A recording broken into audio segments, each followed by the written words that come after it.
je pense pas rester trop longtemps ici. Je vais faire un petit peu de dessin sur le tableau juste après. Donc moi, je vais vous parler des urgences néonatales. Donc quand penser à une cardiopathie en salle de naissance et que faire, j'ai tendance à parler un peu vite.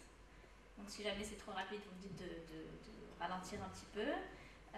Et surtout, on fait un atelier interactif. Donc toutes les questions que vous avez à poser, vous pouvez m'arrêter pour les poser. Je vais essayer d'expliquer les cardiopathies au fur et à mesure, pas en rentrant trop dans les détails, mais en expliquant le gros de chaque cardiopathie pour que ce soit un petit peu plus clair pour vous et que ça puisse mener à une certaine réflexion en salle de naissance. Donc, en salle de naissance, on peut avoir deux cardiopathie qu'on peut attendre. Donc, il y a les cardiopathies congénitales malformatives, je pense que c'est celle à ce que tout le monde s'attend plutôt à celle-ci qu'aux troubles du rythme quand on parle de cardiopathie en salle de naissance. On va passer assez vite sur les troubles du rythme parce qu'on s'en rend compte très vite et le traitement qui en découle est plutôt consensuel et les cardiologues doivent vraiment être présents à ce moment-là pour gérer le trouble du rythme. On va s'attarder surtout sur les cardiopathies congénitales malformatives. Donc, les signes cliniques essentiels qu'il faut rechercher en salle de naissance, qu'est-ce qui nous fait penser à une cardiopathie, par exemple, en salle de naissance? Si on en avait 4 à choisir, 4 essentiels. Alors, la cyanose, réfractaire ou non, pour l'instant on dit juste cyanose, une désaturation. Il faut savoir que déjà la saturation, elle n'est pas au-dessus de 95% dans les premières minutes de vie. À la première minute, on est plutôt autour de 65%. 5e minute, plutôt autour de 75-85%. Et puis, à la 10e minute, on est censé être plutôt autour de 85-95%. Donc, il faut attendre un petit peu avant de dire qu'il y a une cyanose, mais bien sûr, il y a tout un éventail de signes cliniques qui peut accompagner la cyanose et qui nous fait penser plus vite à une cardiopathie congénitale.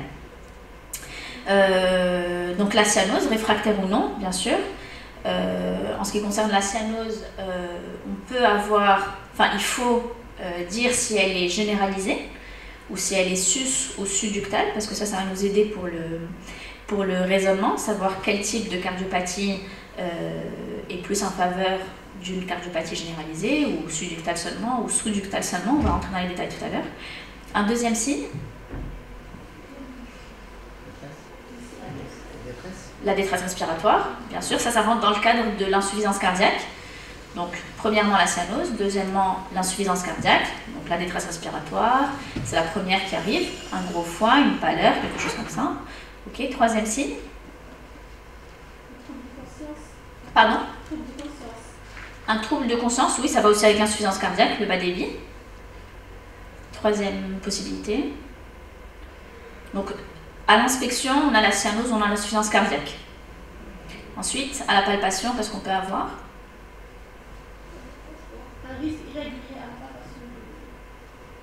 Un rythme cardiaque irrégulier, d'accord, donc le rythme, ça c'était le troisième signe. Le pouls, bien sûr. Donc, d'abord, est-ce qu'il y a des pouls ou pas? Ensuite, s'il y a des pouls, où est-ce qu'ils sont présents plus que d'autres? Est-ce qu'il y a des pouls qui sont abolis ou est-ce qu'il y a des pouls qui sont faibles par rapport à d'autres? Donc, en particulier le pouls fémoral et le pouls huméral. Et puis, est-ce que c'est une faiblesse qui est généralisée ou est-ce que c'est une faiblesse qui est... Excusez-moi. Est-ce que c'est une faiblesse qui est généralisée ou si c'est par exemple les pouls huméraux qu'on sent très bien, les fémoraux qu'on sent pas du tout ou qu'on sent moins, ou est-ce que c'est des pouls et en haut et en bas qu'on sent pas, et ça aussi ça va nous orienter vers des cardiopathies différentes. Donc ça c'est les valeurs attendues de la saturation après la naissance, c'est ce que j'ai dit tout à l'heure. Et donc différents cas de figure qu'on peut rencontrer en salle de naissance, ça c'est les plus fréquents.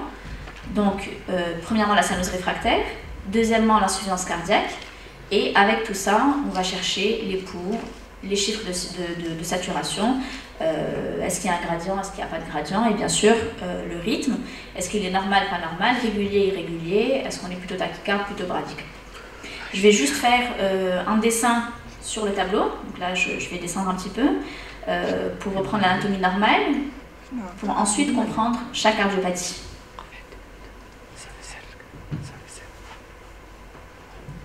Je vais essayer de parler parler fort, mais si vous n'entendez pas, vous me dites.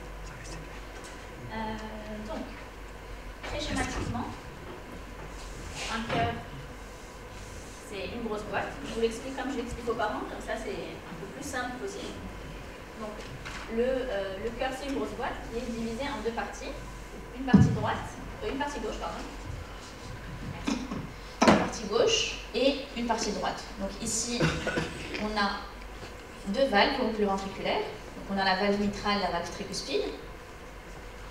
Tricuspide, mitrale. Là, on a l'oreillette droite. Là, on a l'oreillette gauche.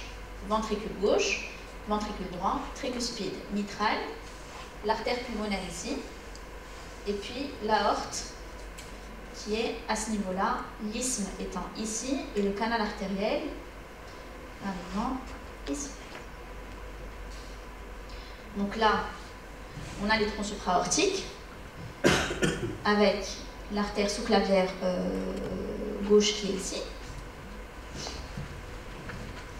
Ici, on descend vers les jambes. La carotide gauche et puis le tronc artériel brachio-céphalique droit qui va donner ici l'artère carotide gauche et puis la sous-clavière, l'artère carotide droite et la sous-clavière droite. Donc, juste ce qu'il faut retenir ici, c'est que le canal artériel arrive au niveau de l'isthme, que ce qu'on vous demande, c'est toujours de prendre la saturation au niveau du membre supérieur droit pour avoir la saturation sus-ductale. Donc, ici, c'est le membre supérieur droit. Parce que si vous la prenez au membre supérieur gauche, vous êtes à un niveau où il y a des turbulences avec le canal artériel.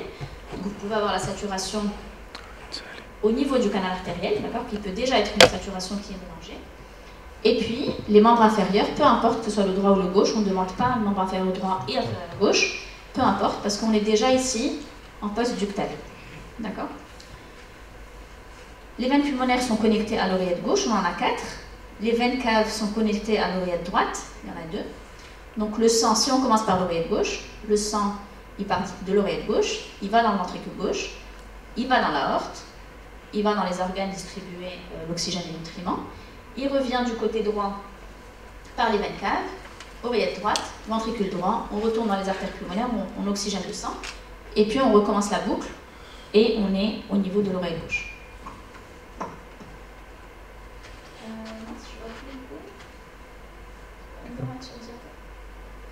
Donc, les différents cas de figure, cyanose réfractaire isolé, cyanose avec détresse respiratoire, cyanose avec souffle. Est-ce que vous avez des idées avant qu'on commence à détailler chaque cas de figure?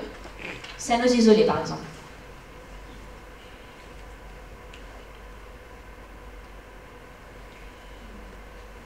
On passe. Cyanose et détresse respiratoire. On passe. Cyanose avec souffle. On regarde juste après. Ok. Donc, une cyanose réfractaire isolée, le diagnostic primordial auquel il faut penser, c'est la transposition des gros vaisseaux. Quand c'est une origine cardiaque, donc quand il n'y a pas de malformation pulmonaire, quand il n'y a pas d'autres problèmes particuliers de fistule, si on a une cyanose réfractaire, donc on a mis de l'oxygène, la saturation reste toujours basse, et qu'on n'a pas de détresse respiratoire, le diagnostic, jusqu'à preuve du contraire, c'est la transposition des gros vaisseaux. D'accord? Donc la transposition des gros vaisseaux, si on reprend le schéma que j'ai fait tout à l'heure, au lieu d'avoir une aorte qui est connectée au ventricule gauche, on a une artère pulmonaire qui est connectée au ventricule gauche et une aorte qui est connectée au ventricule droit. Donc si on reprend le circuit du sang, on part de l'oreillette gauche, je vais dans le ventricule gauche, je vais dans l'artère pulmonaire, j'oxygène mon sang et je le ramène à nouveau à l'oreillette gauche où il est toujours oxygéné et ça me fait une boucle qui est complètement indépendante de l'autre boucle qui fait oreillette droite, ventricule droit, aorte et qui revient, qui va aux organes et qui revient à l'oreillette droite. Donc là on a du sang qui est tout le temps oxygéné, qui se balade tout seul et qui est complètement distinct du sang complètement désoxygéné et qui se balade du côté droit. D'accord? Donc ça mène à l'acidose et ça mène au décès parce que la vie n'est pas possible, il n'y a aucune oxygénation des tissus.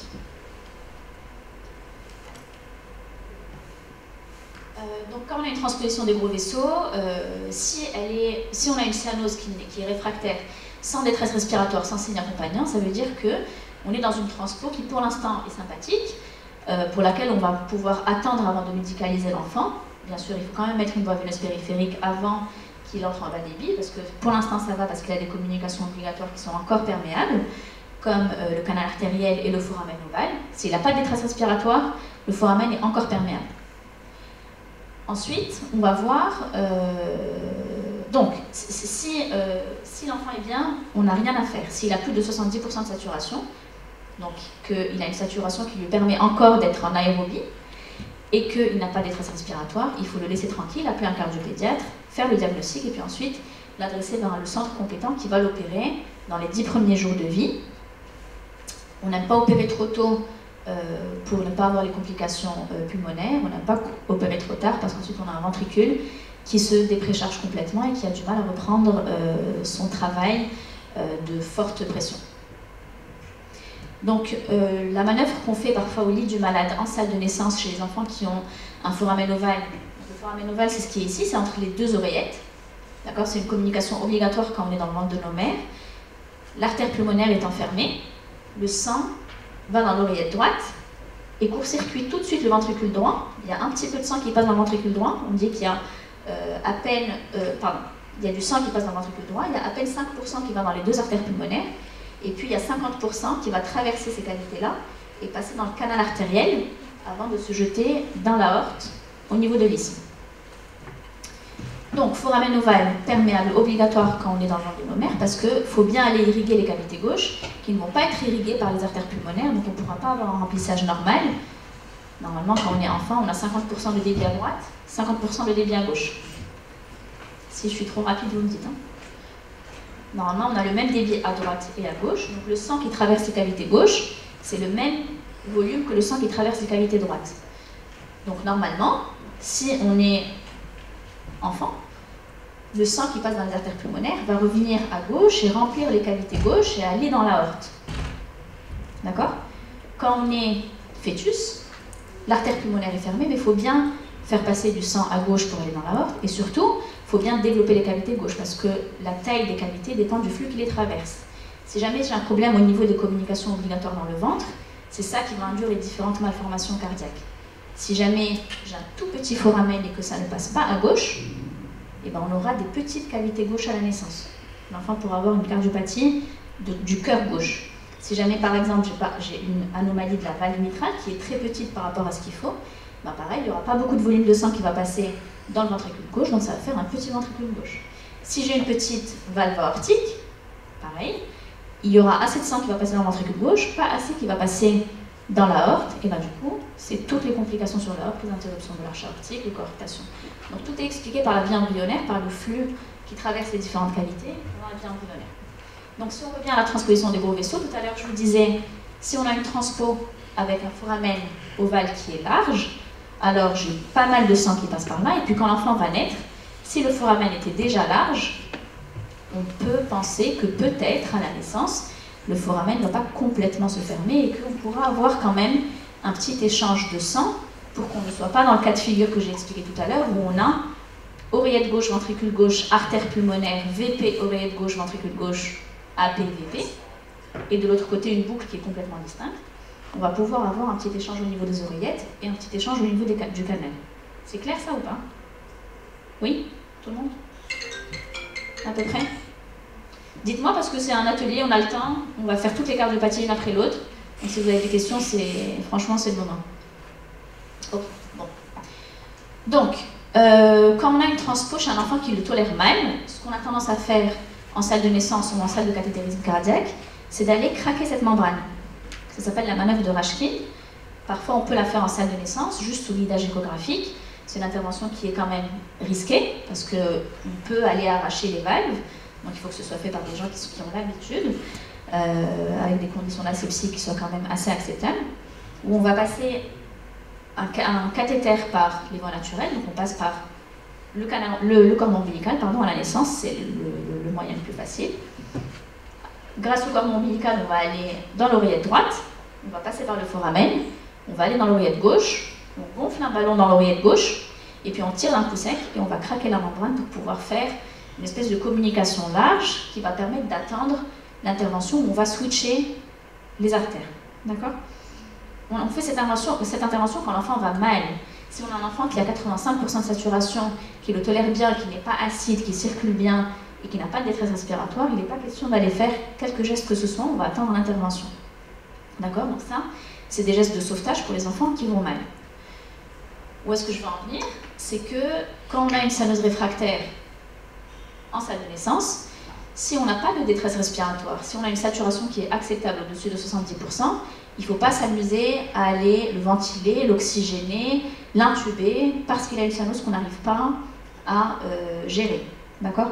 S'il respire bien et qu'il circule bien, il faut appeler un cardiopédiatre, avoir un diagnostic, et à ce moment-là, le transférer vers un centre où il va se faire opérer. Parce que si jamais on l'intube, si jamais on met ne serait-ce que de l'oxygène, l'oxygène, c'est le plus grand vasoconstricteur du canal artériel.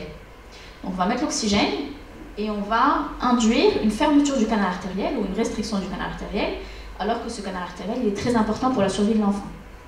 Pareil, si jamais on l'intube et qu'on lui met 100% de FiO2 pendant un certain temps, ben on va induire non seulement une fermeture du canal, mais en plus, on va changer le régime des pressions au niveau du poumon, on va changer le régime des pressions au niveau des ventricules, et puis on va augmenter le risque d'infection nosocomiale, et on emmène au bloc un enfant qui sera beaucoup plus à risque de complications qu'un enfant qu'on aurait laissé tranquille, avec une saturation à 80% certes, mais qui la tolère bien. D'accord?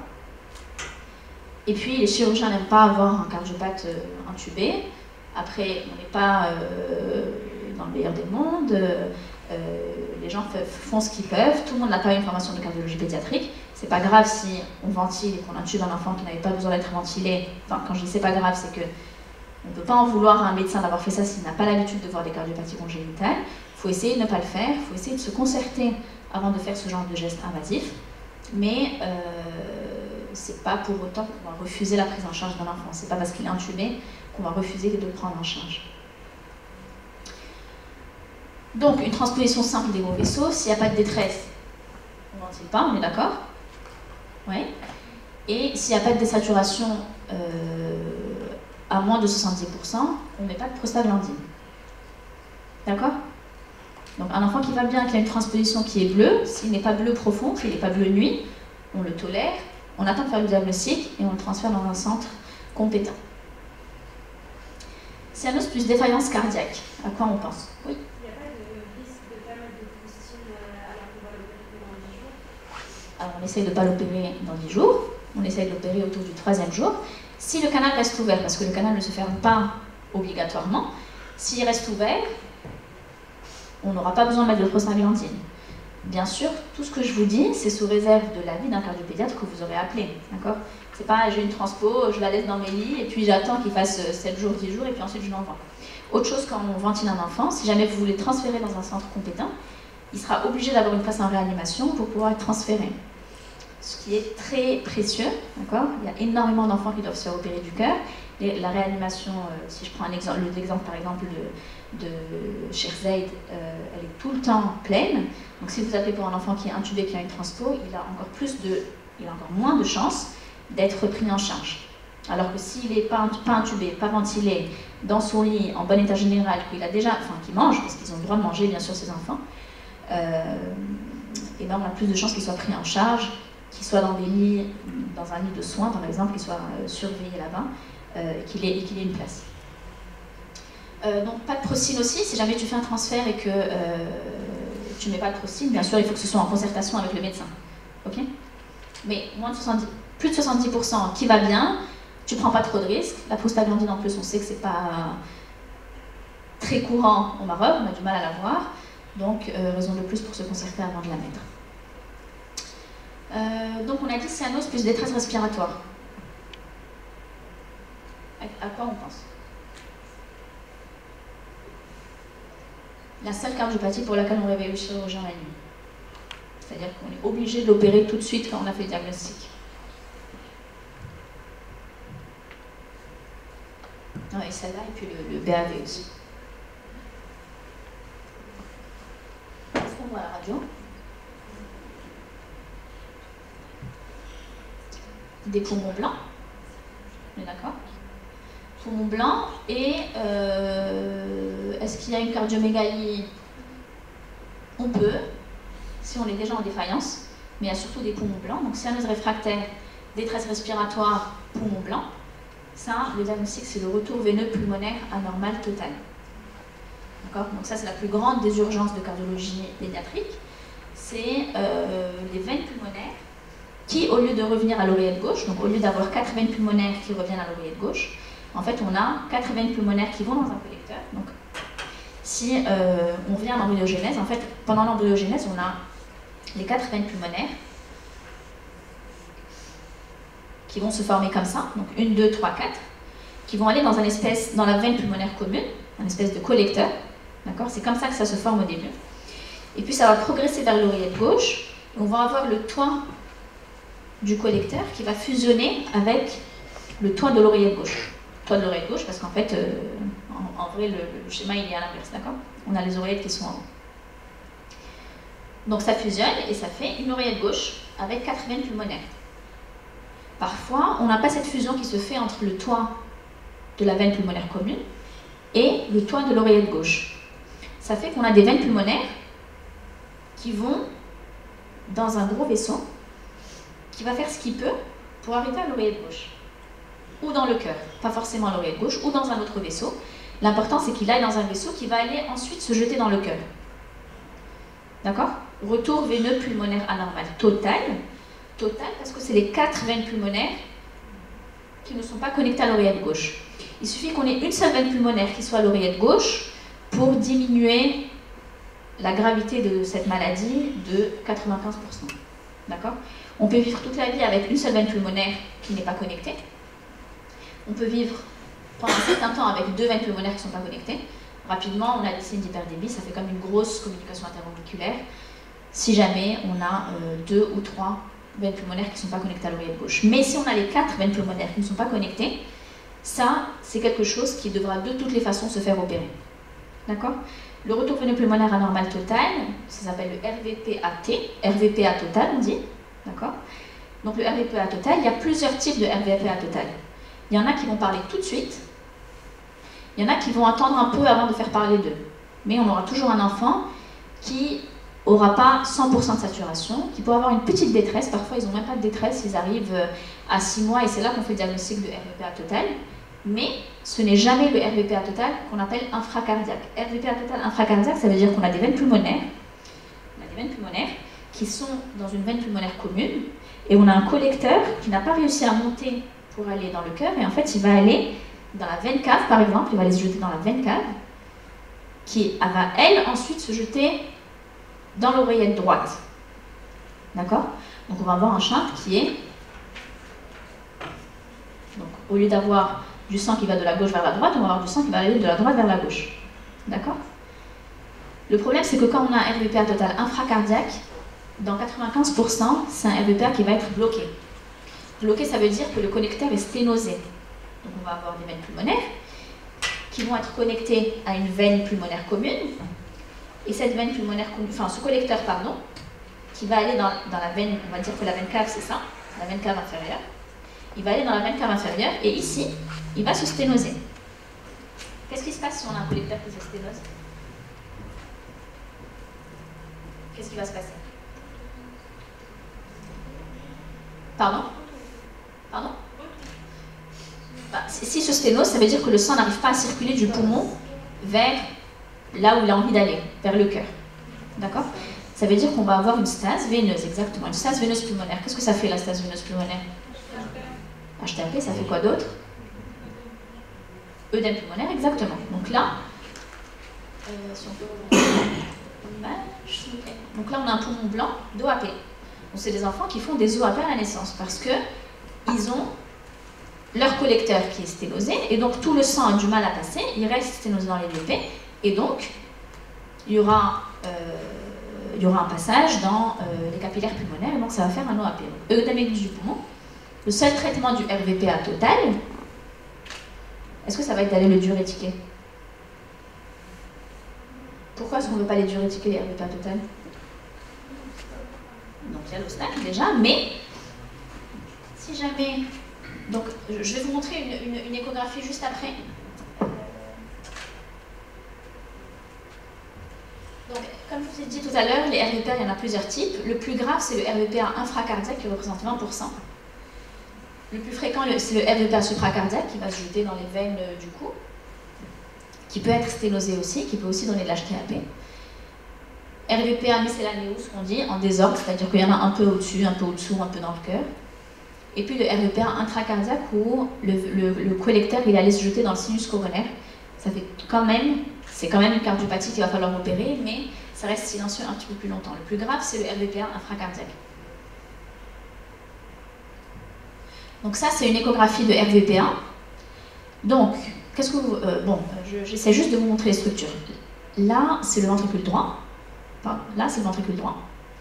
Là, c'est le ventricule gauche. Là, c'est la valve aortique. Ça, c'est la voie de sortie du ventricule gauche. Là, on a l'oreillette gauche. Et là, on a l'oreillette droite.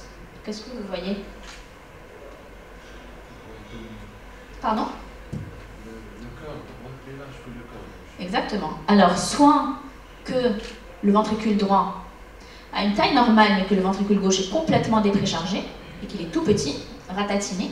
D'accord? On a une oreillette gauche qui est complètement ratatinée, ici elle est dépréchargée. Donc ça, c'est la valve mitrale. Soit que on est déjà au stade où on a de l'hypertension pulmonaire et où on a le ventricule droit qui s'est hypertrophié, qui a essayé de s'adapter, mais qui ensuite s'est dilaté parce qu'il a lâché. D'accord? Donc, là, on a un ventricule droit qui a l'air gros par rapport au ventricule gauche, mais en fait, c'est le ventricule gauche qui est aplati parce qu'il est dépréchargé. Donc, si jamais je vais mettre des diurétiques à un enfant qui a un RVPA total, je vais le déprécharger encore plus qu'il n'est déjà dépréchargé, mais donc je vais le tuer. D'accord? Je ne dis pas qu'on ne le fait jamais, mais ça ne peut pas être fait en dehors d'un endroit où il n'y a que des cardiopédiatres qui gèrent, où on a une réanimation cardiopédiatrique et on a un chirurgien juste à côté. Mais l'urgence, c'est d'aller au bloc. On ne fait rien à ces enfants. Si ce n'est les intuber pour les préparer pour aller au bloc, on ne fait rien. D'accord? Il ne faut surtout pas les médiquer. Ok. Donc, conduite à tenir, à votre avis, qu'est-ce qu'on fait? Donc, je suspecte fortement un RVPA total. J'ai fait la radio, j'ai vu que les poumons étaient blancs. L'enfant est cyanosé, il est en très grosse détresse respiratoire. Qu'est-ce que je fais? Pardon? On intube, oui, je suis d'accord. On appelle le cardiopédiatre pour faire le diagnostic. Sinon, il vous en voudra beaucoup. Ok. Qu'est-ce qu'on fait d'autre? Pour le transfert, qu'est-ce que vous voudriez faire? Est-ce que vous ferez quoi pour le transfert? On le stabilise. Ça veut dire quoi on le stabilise? On l'a intubé, tu lui mets une VVP, tu le perfuses. Ouais. Est-ce qu'on met de la prostine? Pardon? Si tu veux, mais il ne faut pas retarder le transfert. Si tu le fais tout de suite, tu peux, mais de toutes les façons, s'il va tout de suite au bloc, ils vont poser une voie centrale qui n'est pas une voie ombilicale. Donc on te demande plus de mettre deux voies veineuses périphériques qu'une voie centrale. Surtout dans l'urgence. Ok? Quoi d'autre? Est-ce qu'on le met sous oxygène? Bah, FiO de 100%, hein, lui. Oui. Est-ce qu'on met de la prostine? Oui, non? Qu'est-ce qu'elle va faire, la prostine? Si on met de la prostine, il se passe quoi? Pardon? Non, la prostine. Elle ouvre le canal. D'accord? Si on ouvre le canal, qu'est-ce qui se passe? On majore le shunt à travers le canal. D'accord? Donc, on augmente le retour veineux pulmonaire, qui est lui-même bloqué au niveau du collecteur. D'accord? Donc si je mets de la prostine à un VPA total, ben je le plante. D'accord? Il ne faut surtout pas mettre de la prostine, ça ne va ne servir à rien. La prostine, on la met pour une seule raison. Deux raisons. En néonatologie, on la met pour donner du répit au ventricule droit. Si jamais on a une grosse hypertension pulmonaire, que le ventricule droit, on a peur qu'il lâche, on va aller ouvrir le canal artériel pour créer une soupape. Donc le ventricule droit, il pulse, il essaie d'envoyer dans l'artère pulmonaire, il y a une très grosse hypertension pulmonaire, le ventricule droit, il peut lâcher complètement parce qu'il pousse contre une porte fermée. Ce qu'on peut faire, c'est, bien sûr, quand on est sous oxygène, NO à maximum de dose, noradoré, tout ça, on peut ouvrir le canal pour avoir une soupape pour que le sang puisse quand même aller dans la aorte et ne pas rester bloqué dans le ventricule droit. Donc ça, c'est dans le cas de la néonatologie. Sinon, en cardiologie pédiatrique, on met des prostaglandines pour ramener du sang là où il n'y en a pas. D'accord? Donc, soit que je veux remplir l'artère pulmonaire, soit que je veux remplir l'aorte. Dans quel cas je peux remplir l'artère pulmonaire? Dans quel cas j'ai envie de remplir l'artère pulmonaire et je dois ouvrir le canal artériel? Donc ça c'est la spécialité, donc je vais en parler juste après. Dans le cas des atrésies pulmonaires, par exemple, les atrésies pulmonaires à septum ouvert, qui sont comme des espèces de phallos, et où il n'y a pas de sang qui passe dans l'artère pulmonaire si je ne laisse pas le canal ouvert pour faire comme passage VG, aorte, canal, artère pulmonaire. D'accord? Le but de la prostine, c'est d'ouvrir le canal pour apporter du sang là où il n'y en a pas. Pareil, si j'ai une sténose aortique critique, une sténose aortique qui est très importante et que donc le sang n'arrive pas à l'aorte par le ventricule gauche, alors je vais ouvrir le canal artériel pour que le sang puisse passer de l'artère pulmonaire au canal et emmener du sang à l'aorte. Parce que s'il y a une sténose aortique qui est trop importante, le sang ne pourra pas arriver dans l'aorte. D'accord? Je vois qu'il y en a qui commencent à s'endormir, j'espère que je ne suis pas complètement ennuyeuse. Donc, détresse respiratoire sévère, on l'intube. Pas de prostine, mais on discute avec le cardiopédiatre avant le transfert, surtout si le cardiopédiatre n'a pas vu l'enfant. Pourquoi on discute avec le cardiopédiatre pour la prostine?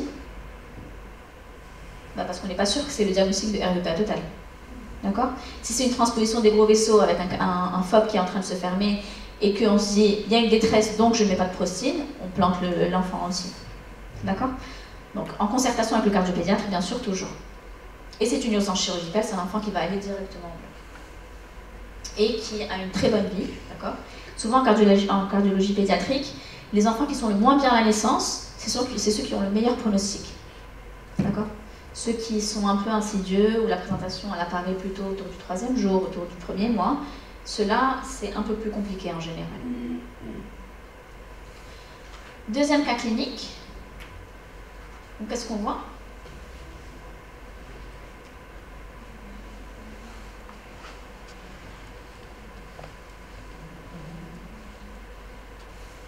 Qu'est-ce qu'on voit? Cardiomégalie.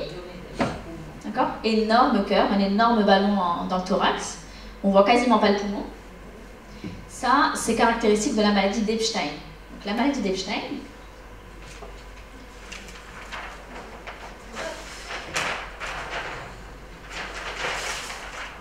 on reprend notre schéma de tout à l'heure. Donc, j'ai mon gros carré qui est mon cœur. J'ai le septum interventriculaire interoauriculaire. J'ai ma valve mitrale ici. Et en fait, j'ai une valve tricuspide qui est comme ça. Donc ça, juste pour vous montrer, en fait, là, ça s'ouvre et ça se ferme. Et là, ce qui se passe, c'est que la valve tricuspide, elle est implantée vers le ventricule droit. Vous voyez ou pas, là-bas? Oui. Vous voyez tous? Oui. La valve tricuspide, elle est ouverte. Et en fait, il y a une zone de non-coaptation qui est très importante. Donc, au lieu de faire ça, la valve, elle va faire ça. En fait, il y a énormément de sang qui va passer. Et ça va créer donc une énorme fuite. On a une très grosse insuffisance tricuspide, d'accord, qui est présente depuis la période anténatale. Donc ça a évolué pendant toute la grossesse. Donc on a une énorme oreillette droite, d'accord, qui va prendre quasiment tout le champ. Et c'est pour ça qu'on a vu qu'à la radio pulmonaire, on avait une très grosse cardiomégalie. Quand on a ce genre de pathologie, on a souvent des troubles du rythme qui sont associés. C'est pour ça que quand on a un trouble du rythme chez l'enfant, il faut toujours faire une échographie cardiaque pour éliminer la maladie d'Epstein. Là, je vous ai montré une maladie d'Epstein qui est... si on peut remettre juste là, s'il vous plaît. Là, on voit une maladie d'Epstein qui est très franche, très importante, très grave. D'accord? Mais parfois, on peut avoir des maladies d'Epstein qui sont un petit peu à minima, mais qui devront quand même être suivies. Donc, trouble du rythme chez l'enfant, c'est échographie tout de suite et ECG. D'accord? Globalement, il faut retenir que souffle chez l'enfant, même si le souffle n'est pas un souffle qui est intense, c'est échographie dans le premier mois de vie au maximum. D'habitude, dans les maternités, on ne doit pas faire sortir les enfants avant la première semaine de vie. Enfin, il ne faut pas les faire sortir s'il y a un souffle, il faut d'abord qu'ils soient vus, ou sinon qu'ils soient adressés à un cardiopédiatre pour qu'on voit s'il y a une malformation ou pas. Il faut savoir que dans le cadre des CIV, par exemple, des communications interventriculaires, plus le trou est large, moins il fait de bruit. Donc c'est pas parce que vous entendez un souffle qui n'est pas intense que vous vous dites c'est pas grave. D'accord? C'est un souffle qui n'est pas important, donc c'est pas grave. Non, au contraire. Si le souffle n'est pas important, ça n'a aucune valeur pronostique. À partir du moment où on entend un souffle, l'enfant doit être vu en cardiologie pédiatrique. Ok, j'ai perdu le fil de ce que je vous disais. Oui, donc, quand on a une insuffisance tricuspide, donc on a du sang qui revient du ventricule droit à l'oreillette droite pendant la systole. D'accord? C'est-à-dire quand le sang doit aller du ventricule droit à l'artère pulmonaire, et ben on a normalement il faut que la valve tricuspide soit fermée pour que tout passe dans l'artère pulmonaire. D'accord? Quand on a une maladie d'Epstein, on a énormément de sang qui retourne dans l'oreillette droite. Donc le débit pulmonaire, il va baisser. D'accord? Parfois, il baisse tellement qu'on a ce qu'on appelle les atrésies pulmonaires fonctionnelles. Atrésie, ça veut dire plancher, ça veut dire qu'il n'y a pas de passage entre deux cavités. Sténose, ça veut dire qu'il y a moins de passage. Atrésie, c'est qu'il n'y a pas du tout de passage. D'accord?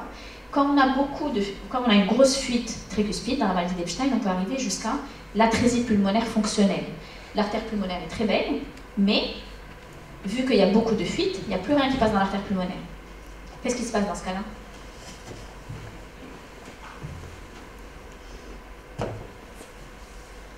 Il est comment l'enfant? Il est cyanosé, d'accord? Donc il est cyanosé pour deux raisons, parce que déjà il n'y a rien qui passe dans l'artère pulmonaire, et parce que là il y a tellement de pression que le sang, au lieu d'aller de la gauche vers la droite, il va aller de la droite vers la gauche.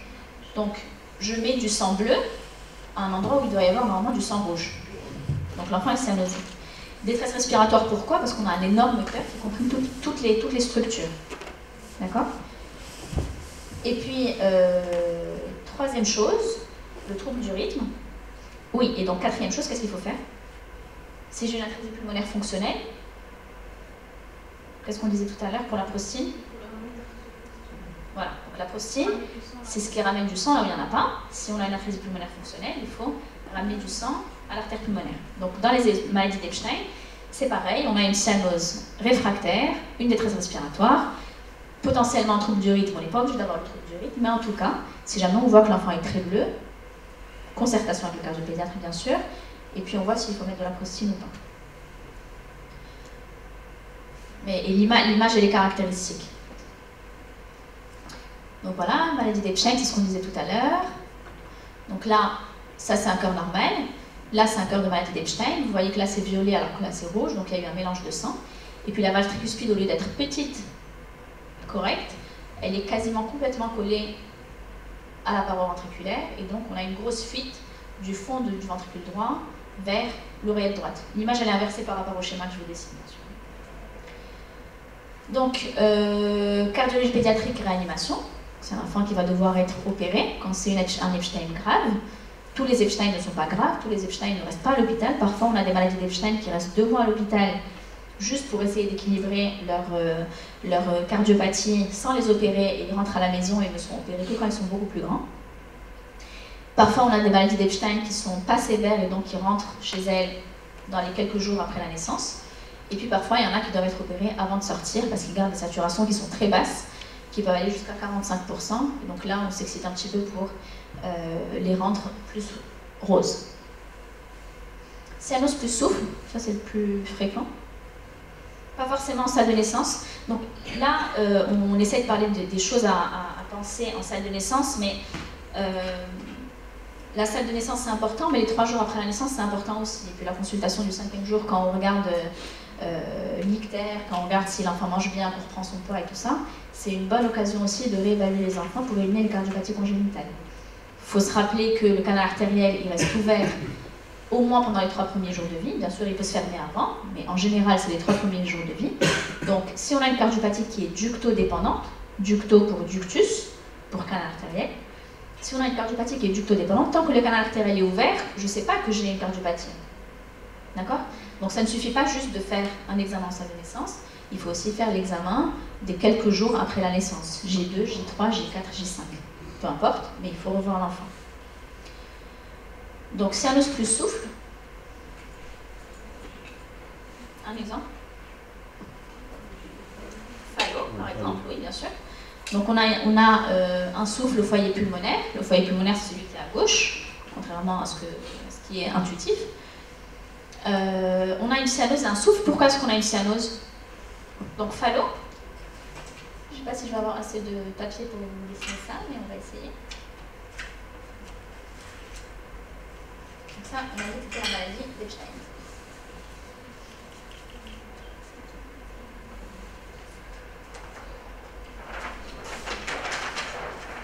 La tétralogie de Fallot, pareil. J'ai mon cœur. J'ai mon septum interventriculaire, mes oreillettes, mes valves. Et là, en fait, au lieu que l'aorte naisse à gauche, là où elle est censée naître, elle va venir naître au-dessus du septum interventriculaire. D'accord? En même temps que le septum se déplace de ce côté-là, en fait, il va gêner l'éjection de l'artère pulmonaire. D'accord? On a une espèce de crochet qui vient ici et qui va gêner l'éjection de l'artère pulmonaire. Normalement, là, c'est moins gros. Donc, on a une communication interventriculaire qui est proche des vaisseaux. Si j'ai un obstacle au-dessous de l'artère pulmonaire, qu'est-ce qui se passe?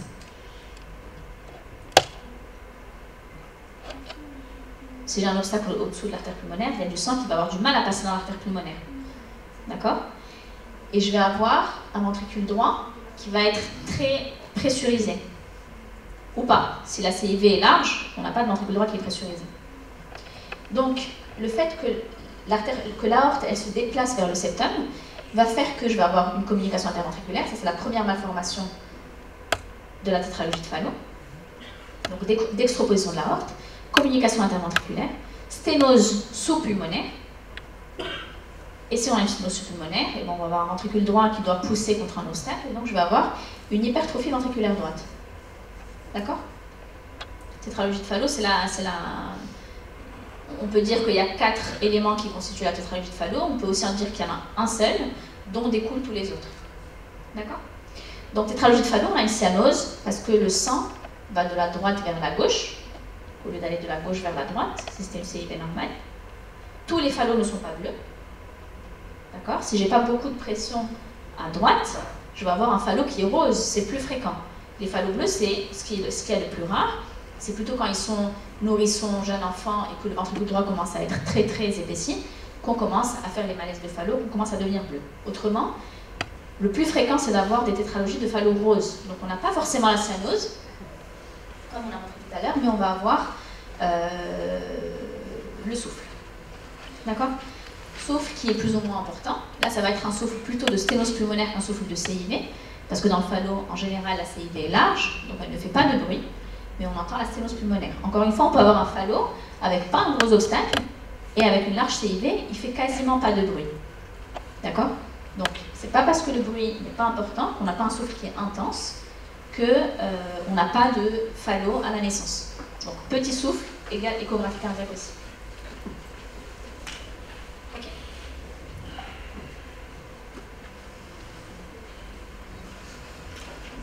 Ensuite, cyanose et souffle systolique et sténose pulmonaire. On a dit le Fallot.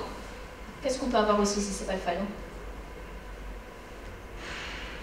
La sténose valvulaire pulmonaire, où on n'a pas de communication interventriculaire, mais on a tellement peu de sang qui passe par l'artère pulmonaire qu'on ne peut pas oxygéner le sang pour qu'il revienne et qu'il remplisse la cavité gauche. D'accord? C'est un défaut d'oxygénation du sang et pas un shunt à l'intérieur du cœur. On peut avoir une sténose valvulaire pulmonaire, c'est-à-dire que tous les cœurs sont normaux, comme ce qu'on avait dessiné tout au début. Donc on a un cœur qui est strictement normal, mais on a simplement une valve pulmonaire ici qui est très épaissie, et donc on a du sang qui a beaucoup de mal à passer dans l'artère pulmonaire pour être oxygéné.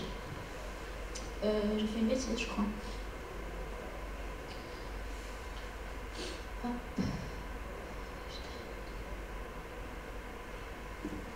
Donc voilà. Là, on a ce qu'on appelle un cœur en sabot. On a une pointe qui est relevée. Ça, c'est assez représentatif des cardiopathies conotroncales. Quand on a une pointe qui est relevée, il faut penser aux cardiopathie, même s'il n'y a pas une grosse... on n'a pas envie de dire qu'il y a une cardiomégalie, mais on a envie de dire qu'il y a une silhouette qui est un petit peu inhabituelle. D'accord? Donc ça, pareil, ça peut nous orienter vers une cardiopathie congénitale. Un petit mot sur le malaise de Fallot. Donc, on parlait des cardiopathies en salle de naissance. Le malaise de Fallot, c'est jamais à la naissance, mais ça peut arriver à J3 de vie dans la lâcherie, parce que la maman, par exemple, n'a pas beaucoup de lait et qu'elle ne veut surtout pas qu'on lui donne à son enfant un biberon, et qu'il pleure beaucoup. Et quand on pleure beaucoup et qu'on est déshydraté, ou seulement quand on est déshydraté, on peut très bien faire un malaise de Fallot. Un malaise de Fallot, c'est que... On revient à un autre schéma de la tétralogie de Fallot. Bon, il n'est pas très beau, je l'accorde. On a un peu de mal à voir tout ça, mais comment je vais faire? La CIV, elle s'arrête là, et là, on a ce qu'on appelle... En fait, là, il y a un petit bout de muscle qui va empêcher le sang de passer dans l'artère pulmonaire, d'accord? Quand on fait un malaise de Fallot, le malaise de Fallot, c'est que là, le cœur va aller tellement vite, donc tout ce qui donne une tachycardie donne un malaise de Fallot. Donc, les pleurs, la fièvre, la déshydratation, tout ce qui donne une tachycardie peut induire un malaise de Fallot. Pourquoi est-ce qu'on a un malaise de Fallot? C'est parce qu'on a une interruption de la vascularisation pulmonaire. Il n'y a plus du tout de sang qui passe dans l'artère pulmonaire. Ok? Donc, mon cœur bat très vite. Donc, les muscles qui sont ici, celui-là et celui-là, vont créer un obstacle au-dessous de l'artère pulmonaire. Donc, le sang ne va plus passer dans l'artère pulmonaire entre le VD et l'AP. Une fois qu'il va se décontracter, qu'il va avoir une fréquence cardiaque qui va baisser, les muscles vont se décontracter et donc on va rétablir à nouveau un passage entre le ventricule droit et l'artère pulmonaire. Quand on fait un malaise de Fallot, ça c'est une indication pour opérer tout de suite le Fallot. D'accord?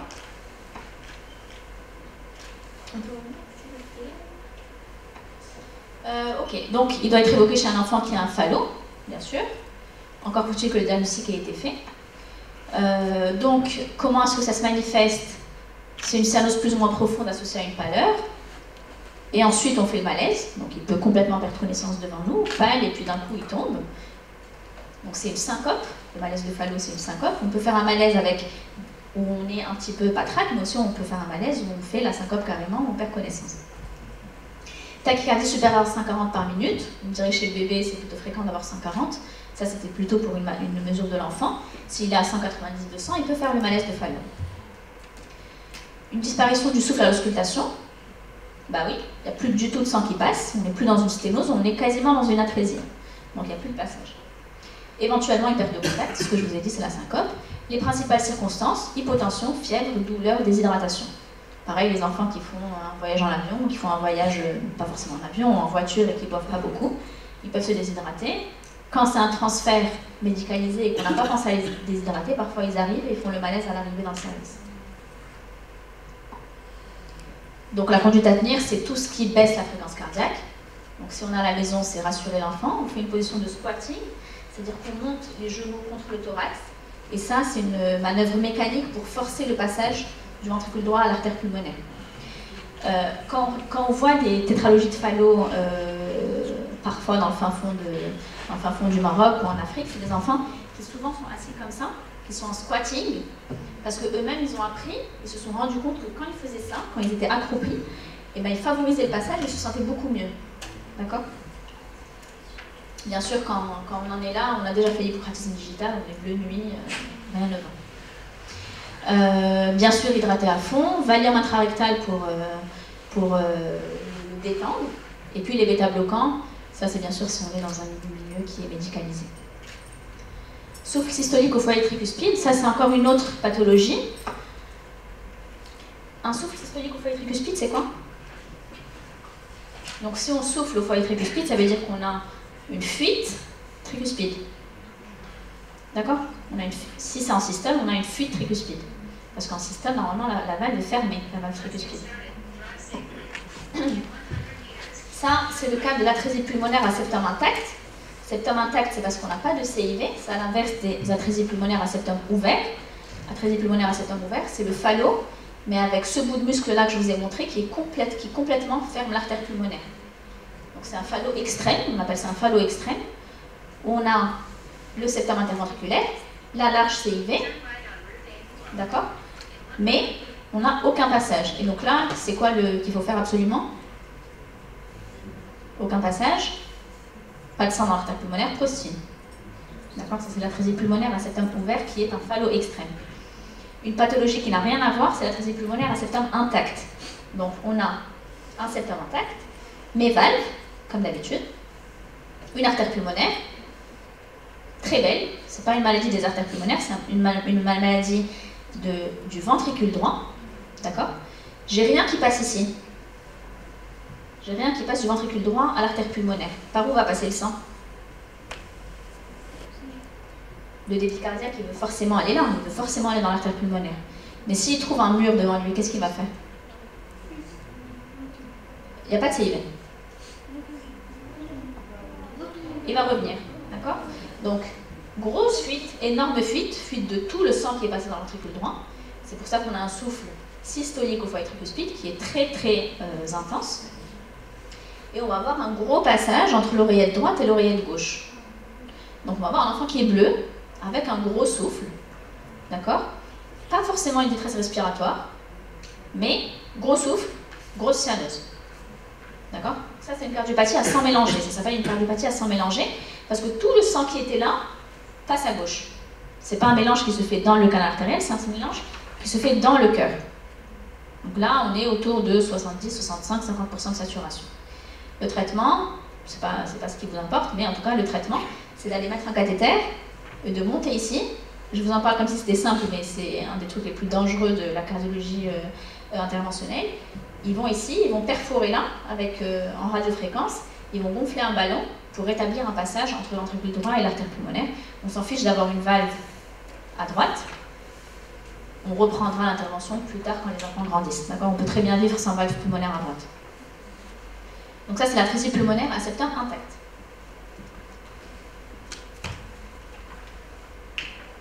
Je peux avoir l'écran? Okay. Donc c'est ce que j'ai expliqué tout à l'heure.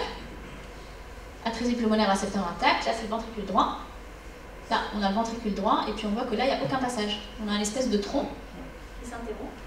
C'est une espèce de mur au niveau de la voie de sortie du ventricule droit. Conduite à tenir.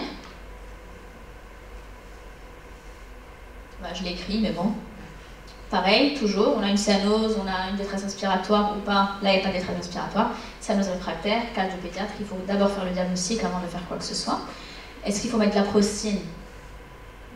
Bien sûr, il n'y a pas de sang dans l'artère pulmonaire, donc il faut mettre de la prostine, si on en trouve. Est-ce qu'on intube? Pourquoi? Parce qu'il n'y a pas de détresse respiratoire. S'il n'y a pas de détresse, que l'enfant il est bien hémodynamiquement, il ne faut pas essayer de l'aggraver, même si on a une cyanose et qu'on ne s'en sort pas, il ne faut pas faire plus que ça. Ok. Donc ça, c'est à nouveau l'atrésie pulmonaire à septum intact. On a un beau ventricule droit. Et là, on a un tronc. Je vais voir si c'est une vidéo, je ne sais plus ce que j'ai mis. Donc voilà, on va mettre la sonde de radiofréquence qui va perforer. Donc là, grâce à la sonde, on arrive à aller dans l'artère pulmonaire. On voit les deux artères pulmonaires ici. Donc on a réussi à rétablir la continuité. On gonfle un ballon et il y a un passage de sang qui se fait. Cyanose plus souffle aux 2 temps. Souffle pulmonaire aux 2 temps. Si on souffle aux 2 temps, ça veut dire que non seulement il y a une sténose, mais en plus il y a aussi une fuite. D'accord? Cyanose plus souffle aux 2 temps, très souvent grosse détresse respiratoire. Ça c'est aussi une pathologie qui est inconnue au bataillon, enfin en tout cas quand on ne fait pas ça, on ne connaît pas cette pathologie. C'est l'agénésie des valves pulmonaires. D'accord? L'agénésie des valves pulmonaires, c'est exactement comme un fallo, mais avec des artères pulmonaires qui sont tellement larges. Normalement, quand on fait 3 kg, on a des artères pulmonaires qui font 3 mm. Quand on a une agénésie des valves pulmonaires, on a des artères pulmonaires qui font jusqu'à 12-15 mm. 15 mm, c'est 1,5 cm, donc ça écrase complètement les bronches des enfants, des nouveau-nés. D'accord? Donc si jamais je suis allongée sur le dos et que j'ai mes énormes artères pulmonaires qui m'écrasent mes bronches, ben, je ne peux pas respirer et je vais très très mal. Le traitement, donc je vais essayer de voir. Donc là, je vous explique très rapidement. Là, c'est l'oreillette gauche, c'est du parasternel. Donc en fait, le cœur, le bas du cœur est là, le haut du cœur est en haut. C'est comme si on le voyait allongé, le cœur. Oups, pardon. Oreillette gauche, ventricule gauche, septum, ventricule droit, énorme CIV, d'accord, comme un phallo. Et là, on a ce qu'on appelle l'aorte dextroposée. Vous voyez la valve ici? Vous voyez là, il y a un vaisseau? C'est un peu compliqué. Bon, là, on voit le septum interventriculaire. Et là, on voit un vaisseau qui est à cheval. Et ça, c'est l'aorte. C'est ce que je vous expliquais tout à l'heure. L'aorte dextroposée, qui est juste au-dessus de la CIV. Et quand on regarde bien, au lieu d'avoir deux belles artères pulmonaires complètement harmonieuses, et bien là, on va avoir un tronc qui a l'air petit, avec les AP qui font ça. Elles sont en forme de cœur. D'accord? Ça, c'est les artères pulmonaires. Vous voyez ou pas? Comme un cœur inversé. Oui? Donc ça, c'est la gélise des valves pulmonaires avec CIV. C'est comme un phallo. Et en général, ça pose problème dans les quelques heures après la naissance. On a un enfant qui est cyanosé, qui souffle énormément aux 2 temps, mais surtout qui a une grosse détresse respiratoire et qui est positionnel. Quand il est sur le dos, il est en grosse détresse respiratoire. Si on le met sur le ventre, il va beaucoup mieux. D'accord? Il sature correctement. Et quand il grandit, parfois, c'est le genre d'enfant aussi qu'on garde 2 mois à l'hôpital, le temps que ses bronches elles soient plus rigides. Et puis ensuite, une fois qu'il sort, il peut dormir en demi-assis, le temps d'attendre l'intervention qui se fait entre 4 et 6 mois. Donc là, on a fait tout ce qui concernait les cyanoses. C'est à peu près bon ou c'est... Je vous ai donné beaucoup d'informations, peut-être? Ouais, trop d'informations? J'espère que ça va quand même. Donc là, on a fait les cyanoses, maintenant on va faire les insuffisances cardiaques. Donc l'insuffisance cardiaque, la question qu'on se pose, c'est est-ce que c'est une insuffisance cardiaque rose ou est-ce que c'est une insuffisance cardiaque bleue? Insuffisance cardiaque, premier symptôme, premier signe, c'est la détresse respiratoire. Et puis ensuite, on va avoir bien sûr les troubles de conscience, comme vous avez dit tout à l'heure, ça vient quand même assez tardivement, le bas débit cérébral. Il y a l'hépatomégalie aussi, il y a la pâleur, et il y a un enfant qui circule mal, soit qu'on voit ça biologiquement, soit qu'on voit ça sur des paramètres périphériques, la tension ou une peau qui est marbrée. Donc ce qui va être important pour l'insuffisance cardiaque, non seulement ça va être la saturation, mais aussi les pouls. D'accord? Parce que dans certaines cardiopathies congénitales, on va avoir des pouls qui vont être abolis ou pas, et ça va nous orienter dans notre diagnostic. Une insuffisance cardiaque rose, avec des pouls fémoraux qui ne sont pas abolis. Ça, c'est extracardiaque, c'est vasculaire. Donc c'est soit la fistule de Galien, donc si on a une insuffisance cardiaque qu'on ne s'explique pas du tout, il faut écouter le cerveau. D'accord? On met le stéthoscope sur la fontanelle et on voit s'il y a un souffle. Donc ça peut être parfois lié à ça. On voit ça aussi dans les hémangiomes. Bon, c'est pareil, c'est des histoires de chat, c'est très rare. Mais dans certains centres, c'est des centres de référence, donc on a tendance à en voir beaucoup et à être un peu biaisé. Mais l'insuffisance cardiaque rose avec rien d'autre qu'une insuffisance cardiaque, même si c'est quand même pas mal, mais insuffisance cardiaque avec une grosse HTAP qu'on n'explique pas, il faut penser aux fistules et aux angiomes, qui donnent un gros débit, donc c'est des insuffisances cardiaques à haut débit. Une insuffisance cardiaque rose avec des pouls fémoraux abolis, on pense à quoi?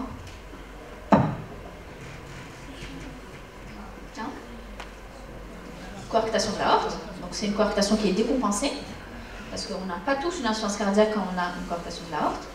La coarctation, ça commence d'abord par pas de pouls fémoraux, et puis ensuite, si jamais c'est pas traité, si jamais on réouvre pas le canal, si jamais le ventricule gauche finit par céder, à ce moment-là, oui, on rentre en insuffisance cardiaque. Donc le cœur gauche, il va lâcher, parce qu'il pousse contre un obstacle. Il a eu beau essayer de répondre à cet obstacle, à se muscler, à faire tout ce qu'il voulait, bah, il y a un moment où c'est tellement serré qu'il se dilate et il laisse tomber. D'accord ? Et on retombe dans la même chose, parce que si jamais, quand on a une insuffisance cardiaque gauche, dans le REPA, vous vous rappelez, on a dit il y a un OAP, parce que le collecteur il est sténosé, donc tout stase dans les veines pulmonaires. Quand on a un obstacle au niveau du cœur gauche, donc si on prend un cœur qui est bon, on oublie que c'est une abscie, on oublie que c'est une atrésie pulmonaire à septum intact, mais supposons que c'est un cœur normal, et que là, on a une coarctation de l'aorte, ici.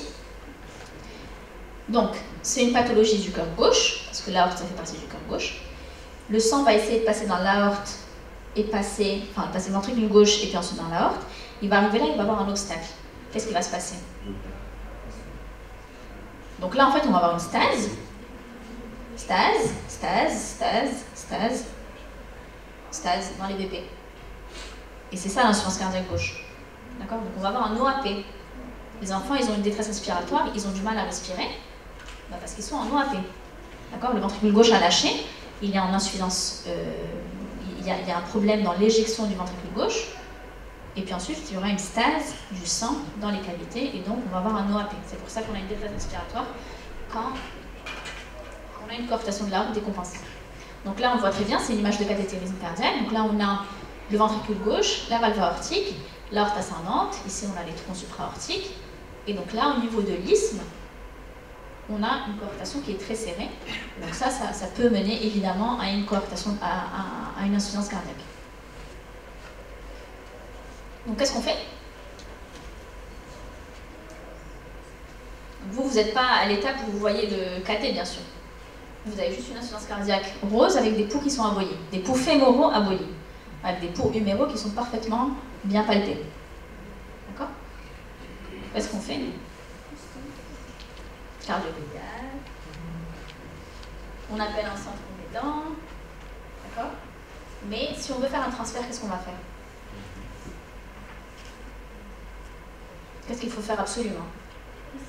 Procine. Il n'y a pas de sang qui arrive à l'aorte descendante, donc il faut ramener le sang, donc on met de la procine. Pourquoi de la procine dans le canal artériel? Parce que, en fait, le canal artériel, il arrive là. Il arrive juste ici. Et il faut se dire que, donc dans la vie embryonnaire, ça c'est important, juste pour expliquer un petit peu la coarctation.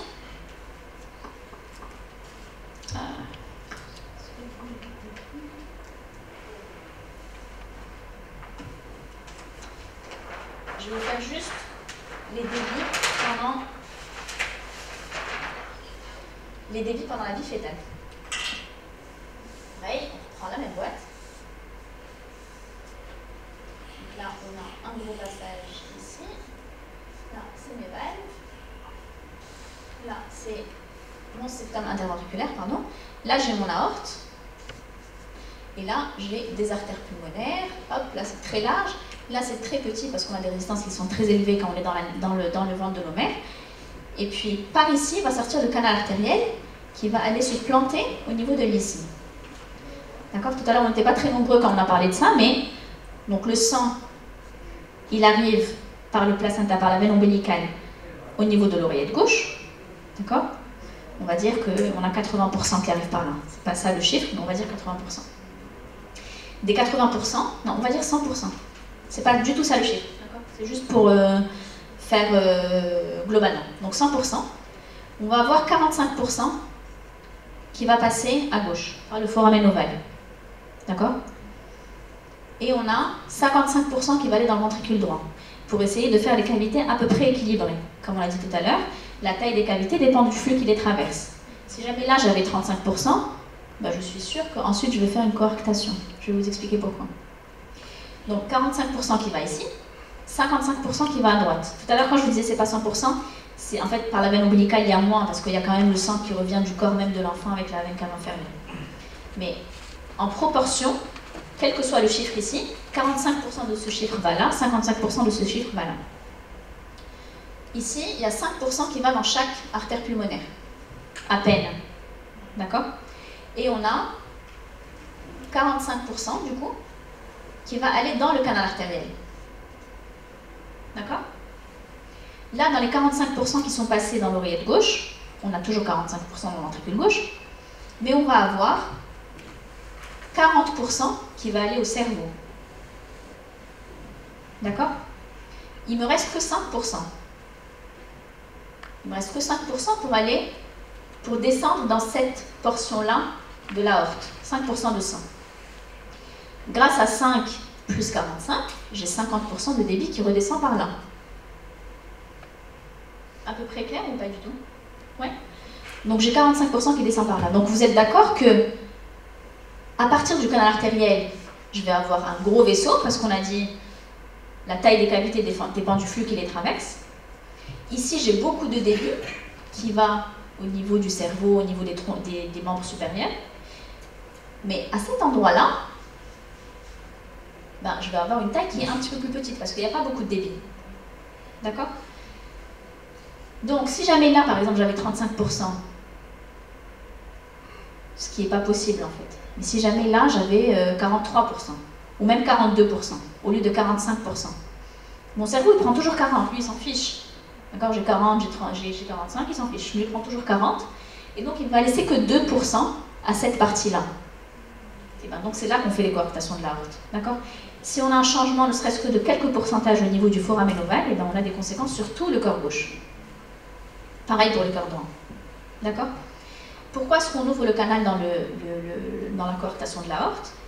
Donc, en fait, le canal artériel, quand il se ferme, il faut imaginer que c'est des fibres élastiques. Quand elles se ferment en se tirant vers l'aorte. Ok? Donc, si déjà à la base, j'ai une zone qui est un petit peu encochée, parce qu'il n'y a pas eu un beau débit. De toute façon, on a de coarctation que s'il y a eu un problème de débit dans la vie fœtale. Tout est expliqué par la vie fœtale. Si le canal artériel se ferme et qu'il se tire vers l'aorte, eh ben, il va aggraver cette encoche. Le fait de l'ouvrir, ça va permettre de détendre l'aorte, donc de réouvrir la coarctation. Donc quand on a une coarctation de l'aorte avec insuffisance cardiaque, ça veut dire qu'il n'y a plus de sang qui passe et que le VG ne peut plus pousser. Alors on réouvre, avec un peu de chance, on est dans la vie dans les quelques jours après la naissance. On espère mettre de la prostine et réouvrir le canal artériel pour que cet obstacle il puisse être levé et que le ventricule gauche reprenne une fonction complètement normale. C'est clair? À peu près? Oui. Il peut se réouvrir. D'ailleurs, c'est pour ça que quand on fait les surveillances, donc, quand on a un doute sur une coarctation en maternité, donc ça par contre c'est pas une urgence en salle de naissance qu'on va essayer de gérer en salle de naissance. Ça c'est quelque chose qu'il faudra voir dans les premiers jours, surtout le jour de la sortie, parce que c'est la dernière fois que vous aurez la chance de voir cet enfant. Et au Maroc, malheureusement, tout le monde ne va pas chez le pédiatre et tout le monde n'est pas examiné correctement. Et donc, c'est des enfants qui vont dans la nature et qui reviennent dans un état lamentable. Ils n'ont pas grossi, ils sont devenus gris, ils sont en détresse respiratoire. On leur a dit que c'était le rhume parce qu'elle leur avait fait prendre le bain. Et on tourne et on revient un mois, on est très claquant et c'est à ce moment-là qu'on va se faire opérer, alors que c'est le pire moment pour aller se faire opérer. On a l'hypertension pulmonaire, on est dénutri, on est potentiellement beaucoup plus sensible aux infections pulmonaires. Donc ils arrivent tous dans un état, pas tous, mais la plupart, dans un état qui est lamentable pour le bloc. Donc ça fait des grosses suites en réanimation. Mais si on regardait les enfants à J3 ou à J2 et qu'on prenait leur pouls et qu'on voyait que le pouls était ne serait-ce que plus faible par rapport au pouls huméro, ça ne sert à rien de prendre un pouls fémoral si on n'a pas pris le pouls huméral. D'accord? Il faut toujours voir s'il y a une symétrie entre le haut et le bas. Si jamais on voit qu'il y a une asymétrie, même si elle est faible, d'accord, il faut l'adresser. Ce qu'il faut faire, du moins, la première étape, c'est de prendre la tension. On prend la tension en haut, on prend la tension en bas. Tout à l'heure, vous me posez la question, est-ce que le canal artériel peut se réouvrir? Oui. On peut avoir une clinique de coarctation, et puis ensuite on reprend la tension, et la tension est redevenue normale. En fait, le canal s'est réouvert, mais ça ne veut pas dire que ça va aller bien. Ça veut dire que quand il va se refermer, ça ne va pas aller. D'accord? Et donc, même si on fait une échographie et qu'on voit que le canal artériel est fermé, il faut qu'on ait 2 échos avec le canal artériel fermé pour dire, ok, lui, il ne va pas coarcter. D'accord? Bon, ce qu'on pose aussi comme question souvent, c'est est-ce que, une fois qu'il y aura la coarctation, est-ce que l'enfant il va mourir tout de suite? Non. Avant de mourir, il va être en détresse respiratoire, il va faire l'insuffisance cardiaque. Donc, quand on donne aux parents un enfant qui est suspect de coarctation, il peut coarcter tout le premier mois de vie, il peut coarcter les 3 premiers mois de vie, mais le risque le plus important, c'est le premier mois de vie. D'accord? Plus on coarcte tôt, plus c'est grave. Plus il y a un risque de réopérer une deuxième fois après la première intervention. On n'aime pas opérer dans les 3 premiers mois de vie, mais si on n'a pas le choix, on opère. Mais, j'ai oublié ce que je disais. 3 mois. Oui, je veux dire, parfois on donne les enfants à leurs parents en disant il peut coarcter, mais c'est pas grave. Ils ne comprennent pas trop. Ils risquent de faire une opération cardiaque, mais on te le donne quand même, tu vas quand même à la maison et on te dit c'est pas grave. Ben, en fait, c'est juste pour leur dire qu'il ne va pas mourir d'une minute à l'autre. Avant de mourir, il va être en détresse respiratoire, il ne prendra pas bien son biberon correctement, et puis ensuite, il va s'aggraver jusqu'à ce que si on ne fait rien, À ce moment-là, ils puissent mourir. D'accord? C'est pas comme ça. Sauf à la naissance. Les pires, c'est à la naissance.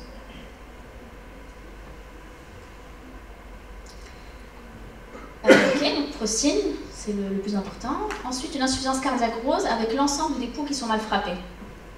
Si on a des poux qui sont mal frappés, qu'est-ce que ça veut dire? Donc déjà, pourquoi est-ce qu'on a des poux fémoraux qui sont abolis dans la coarctation?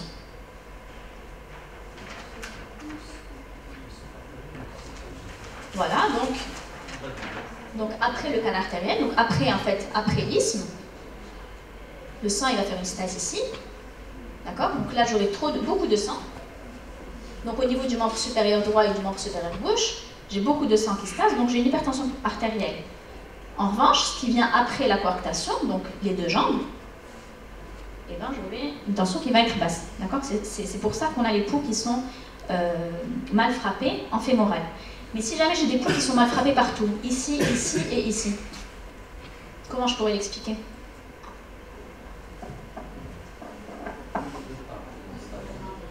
Au départ de l'aorte, exactement. Donc au départ de l'aorte, le plus fréquent, on peut avoir des sténoses supravalvulaires aortiques, mais ça, c'est des syndromes, d'accord? C'est la valve aortique qui va être sténosée. Et là, on va avoir un souffle qui est très rude, d'accord? Donc on a un obstacle avant l'arrivée dans les gros vaisseaux, et donc on va avoir des poux qui vont être très diminués au niveau des deux membres supérieurs et aussi au niveau des membres inférieurs. Donc des poux qui sont globalement mal perçus, pareil, on ne va pas se dire c'est bon je les sens, c'est pas grave, c'est bon je les sens pareil en haut et en bas.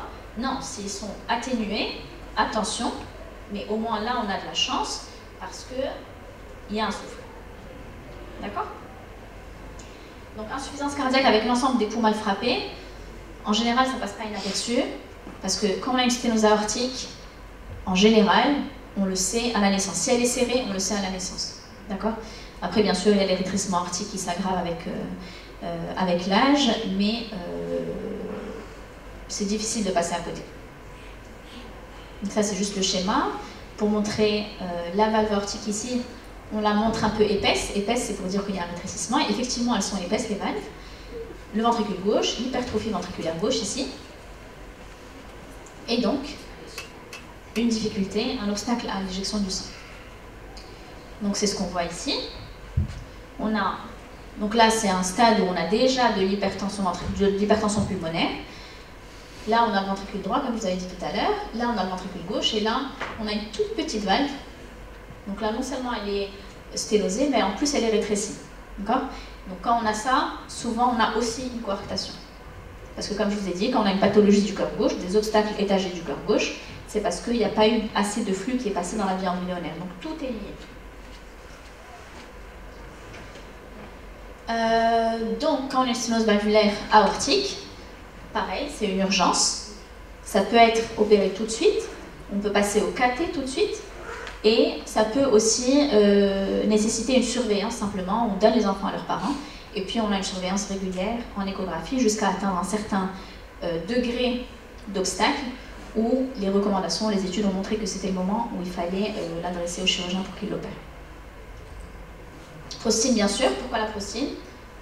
Grosse sténose, pas de sang qui arrive à l'aorte, donc il faut ramener du sang et on le fait avec la prostine.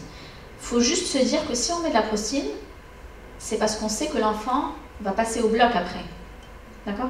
Si on met de la prostine et que l'enfant ne passe pas au bloc, ça n'a aucun sens.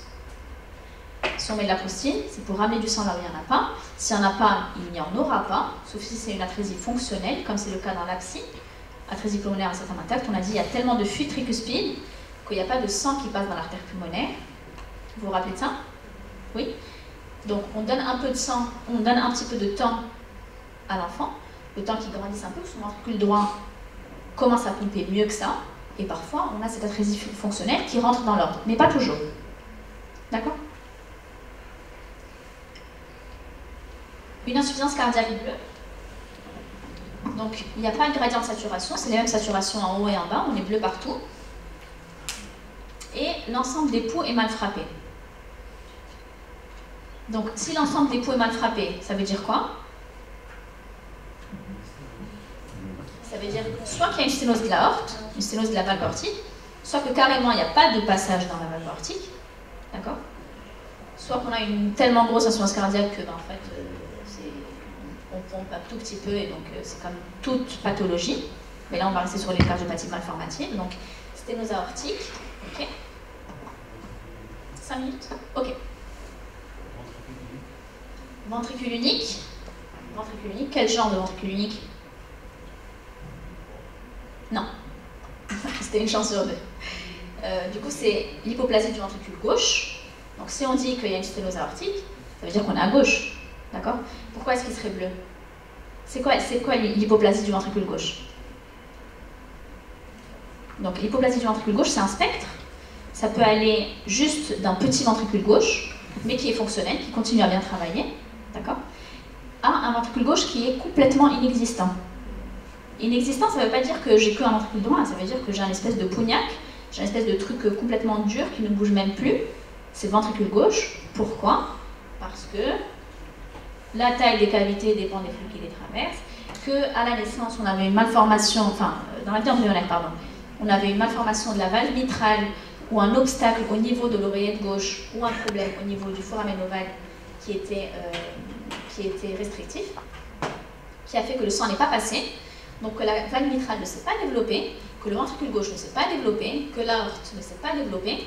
Et quand on a ce genre de choses, en fait, c'est la cardiopathie congénitale la plus grave en fait en termes de pronostic. On dit qu'il y a au Maroc, on ne la prend pas en charge parce que c'est trop compliqué. Il y a des porte-drapeaux, il y a des enfants qui ont 20 ans extrêmement rares. Mais en général, c'est un tiers. On dit que même si on opère, un tiers meurt. Pardon. On dit qu'un tiers meurt après l'intervention, dans les 2 mois qui suivent l'intervention. Un tiers passe son temps à l'hôpital les 3 premières années, et un tiers peut avoir une vie à peu près acceptable. Donc c'est une grosse question éthique. Est-ce qu'il faut aller mettre de la procédure dans ce genre de cas? Au Maroc, je pense que non, parce qu'on est dans une démarche où on ne va pas aller prendre ce genre de cardiopathie, on ne va pas aller mettre de la prostine pour ensuite enlever la prostine, ça n'a pas de sens. Les parents ne comprendraient pas, c'est des enfants qui naissent, qui sont complètement roses. On ne voit pas leur cardiopathie parce que le canal artériel, il irrigue complètement l'aorte, d'accord? Mais une fois que le canal artériel se ferme, il n'y a plus de sang qui va à l'aorte, et donc l'enfant décède. C'est aussi pour ça que, bon, on n'a pas trop de prostine, donc on n'est jamais dans une utilisation excessive de prostine, mais juste pour rappeler qu'il y a des cas où si on pense qu'il n'y a pas de prise en charge plus tard, il ne faut pas médicaliser. Oui. Oui. Exactement. Oui, mais ça, c'est l'hypoplasie du ventricule gauche. C'est le syndrome d'hypoplasie du ventricule gauche. Ouais.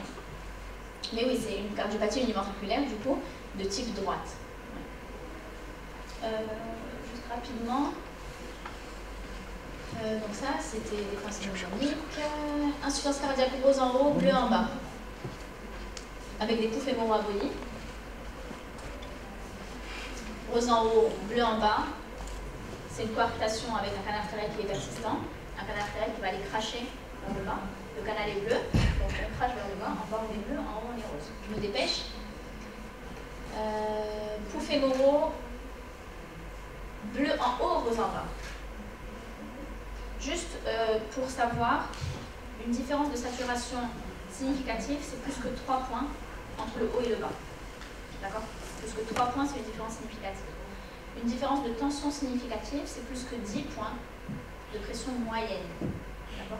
Donc si on a supérieur ou égal à 10 points, il faut penser à la coarctation. D'accord? Alors, bleu en haut, rose en bas. Un seul diagnostic. Si on est bleu en haut, rose en bas, on a un seul diagnostic. C'est la transposition des gros vaisseaux avec CIV et coarctation. D'accord? TGV, CIV, coarctation. On est bleu en haut, rose en bas. C'est le seul cas où on est bleu en haut, rose en bas. Ça, c'est facile à retenir. D'accord? Bon, j'avais plusieurs cas cliniques à vous faire partager, mais je pense qu'on n'aura pas le temps malheureusement. On pourra en discuter plus tard si vous voulez. Et puis, ça on fera après. Je ne sais pas si on va venir l'arrêter tout de suite, mais si on voulait parler des troubles du rythme à la naissance, juste rapidement, les troubles du rythme les plus... Donc c'est la même histoire naturelle que les arythmies de l'adulte, même mécanisme. Histoire naturelle différente parce qu'on dit qu'avant 1 an, on a beaucoup de troubles du rythme. On a une accalmie entre 1 an et la puberté, d'accord, même jusqu'à 7 ans. Et en général, à 7 ans, ça reprend. En général, quand ça reprend 7 ans, c'est qu'il va sûrement falloir faire un geste ou prendre un traitement dans ce genre d'arythmie. C'est souvent des arythmies qui sont réfractaires. Rapidement. Donc souvent, c'est des tachycardies supraventriculaires. Quand on a une tachycardie supraventriculaire chez le bébé, il faut demander à la mère si elle ne prenait pas des traitements déjà avant la naissance. Si elle-même n'avait pas des troubles du rythme, du coup, quand elle était enceinte, et si on avait fait ou pas une échographie à l'enfant avant l'accouchement. D'accord ? Il y a des choses, bon, je ne vais pas rentrer dans les détails, après ça va vous perturber, mais la prise en charge c'est la même que chez l'enfant un petit peu plus âgé, chez le nourrisson, chez l'enfant jusqu'à 2 ans. Si jamais on a une tachycardie à QRS fin, c'est le plus fréquent, d'accord ? Donc on fait un ECG, si c'est une tachycardie à QRS fin, une tachycardie chez l'enfant, chez le nouveau-né, c'est supérieur à 180, donc si on n'est pas dans de la fièvre, de la déshydratation, en général si on est au-dessus de 200, il faut faire l'ECG. S'il n'y a pas de d'ONT-P, on est dans une tachycardie supraventriculaire. Quand on a une tachycardie supraventriculaire, il y a des manœuvres physiques à faire vagales. Si elle ne marche pas, il faut faire la striadine, même si c'est des tout petits, ça marche très bien. Et puis ça va aussi nous orienter dans le diagnostic. Quand on fait de la striadine, il faut avoir un ECG en cours, il faut avoir préparé l'atropine au cas où il fait une bradycardie sévère. Et puis, en fonction de l'ECG, au moment de la réduction, on peut dire quel est le genre de tachycardie que c'est et qu'est-ce qu'il faudra faire plus tard pour la gérer, s'il faudra la traiter ou pas, si elle va revenir ou pas. Je vais m'arrêter là. Et si on a un peu de temps, on pourra refaire les cas cliniques plus tard.